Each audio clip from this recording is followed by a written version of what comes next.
అన్న, PhD final year. నేను ఇక్కడ 25 రోజుల నుంచి మేము ప్రొటెస్ట్ చేస్తున్నాం అన్న.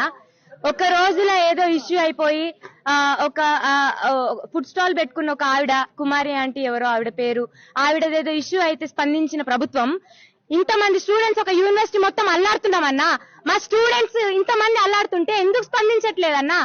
మేము గవర్నమెంట్ కి వ్యతిరేకం కాదు. గత ప్రభుత్వం అక్రమాలు ఆగడాలు చేస్తున్నప్పుడు ఇప్పుడున్న గవర్నమెంట్ లో ఉన్న వాళ్ళే కదన్నా స్టూడెంట్స్ కి న్యాయం కోసం కొట్లాడిరు. మీరు అక్రమ కట్టడాలు ఎట్లా కడతారు, అది ఎట్లా కడతారు, స్టూడెంట్స్ కి అన్యాయం జరుగుతుంది, మీరు కొట్లాడిన వాళ్ళు, మీరు గవర్నమెంట్ లో పోయిరు. ఇప్పుడు మా గొంతు మీకు ఎందుకు వినబడతలేదని అడుగుతున్నాం. మా బాధ మీరు ఎందుకు చూస్తలేరని అడుగుతున్నాం.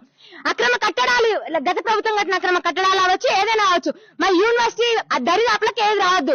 మీరు బయట ఏమైనా వేసుకోండి, మేము హైకోర్టు కట్టొద్దంటలేం, కట్టుకోండి. మా యూనివర్సిటీ దరిదాపులకు ఏది రావద్దు, మా చదువులు మమ్మల్ని చదువుకోండి అని అడుగుతున్నాం. రేపు మేము రైతాంగానికి సేవలు చేయాలా వద్దా? రైతులకు అండగా నిలిచే ప్రభుత్వమా కాదా ఇది? మేము కూడా ఓట్లేసినాం కాంగ్రెస్ గవర్నమెంట్, మాకు హక్కు లేదా? అడిగే హక్కు లేదా మాకు?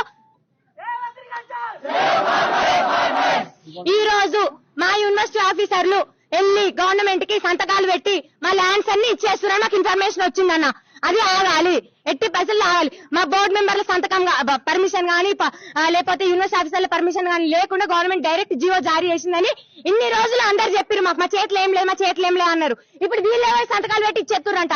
ఇది ఇన్ఫర్మేషన్ వచ్చింది, నిజమా అవదో మాకు తెలియదు. మాకు మా ల్యాండ్స్ పోవద్దు. వాళ్ళు మా యూనివర్సిటీ ఆఫీసర్లు అయినా, మా ప్రొఫెసర్లు అయినా, నాన్ టీచింగ్ స్టాఫ్ అయినా, కల్పిట్స్ ఎవరైనా రాజీనామా చేయాలి, రాజీనామా చేయాలి, అందరూ రాజీనామా చేయాలి. మా విద్యార్థులకు న్యాయం జరగాలి.